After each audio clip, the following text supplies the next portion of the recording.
गांव एक अजीब सी खामोशी में डूबा हुआ था। घना कोहरा चारों तरफ छाया हुआ था, टूटती हुई इमारतों को ढंक रहा था। फटी हुई सड़कों पर जंगली पौधे उग आए थे, भूले हुए रास्तों को फिर से अपना बना रहे थे।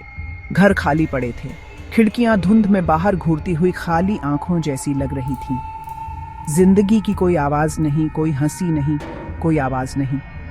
गांव पर बस एक भयानक सन्नाटा छाया हुआ था, एक ऐसा सन्नाटा जो वीरानी और डर की कहानी कह रहा था। गांव वाले बहुत पहले ही भाग गए थे, एक श्राप की कहानियां फुसफुसाते हुए। वे बेचैन आत्माओं और बदला लेने वाले सायों की बातें करते थे।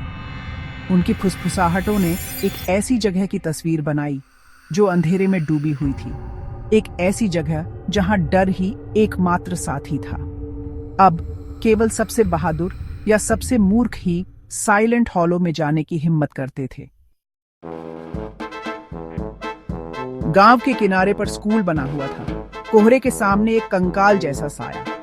कभी चमकीला रंग छिल गया था, जिससे नंगी मौसम से पीटी हुई लकड़ी रह गई थी।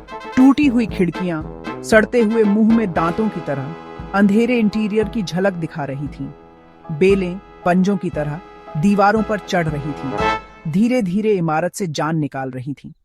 टूटी हुई खिड़कियों से ठंडी हवा सीटी बजा रही थी, अपने साथ नम मिट्टी और सड़ांध की गंध ला रही थी।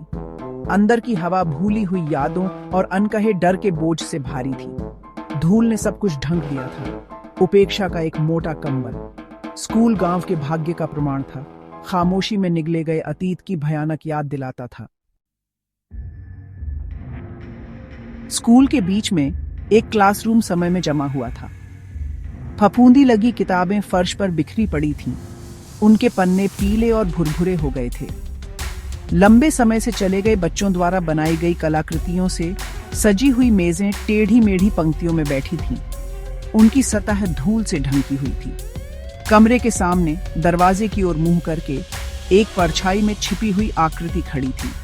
आकृति ने एक लंबी बहती हुई पोशाक पहनी हुई थी, जो मंद रोशनी में झिलमिलाती हुई प्रतीत हो रही थी। उसके लंबे काले बाल उसकी पीठ पर बिखरे हुए थे, जिससे उसका चेहरा ढंका हुआ था।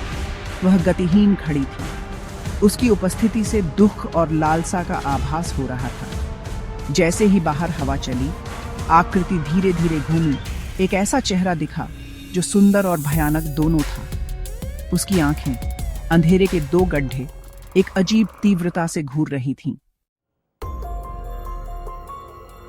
पास की एक मेज पर एक लालटेन टिमटिमा रही थी, जिससे कमरे में लंबी नाचती हुई परछाइयां पड़ रही थीं। भूतिया टीचर का पीला हाथ बाहर निकला, उसकी लंबी हड्डी वाली उंगलियां एक डेस्क की धूल भरी सतह पर रगड़ रही थीं। जैसे ही वह हिली, लालटेन की रोशनी फिर से टिमटिमाई, जिससे भयानक सच्चाई का पता चला। आकृति के पीछे परछाई में मुश्किल से दिखाई दे रहे थे बच्चों का एक समूह खड़ा था। उनके चेहरे पीले और दुबले थे, उनकी आंखें खोखली और खाली थीं। उन्होंने स्कूल यूनिफॉर्म के फटे हुए अवशेष पहने हुए थे। उनके छोटे शरीर क्षीण और जीवन से रहित लग रहे थे। वे चुपचाप खड़े थे, उनकी बेजान आंखें भूतिया टीचर पर टिकी हुई थीं।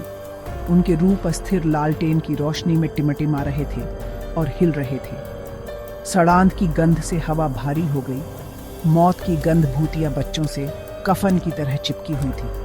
वे फंस गए थे, अनंत काल के लिए स्कूल और अपने भूतिया टीचर से बंधे हुए थे।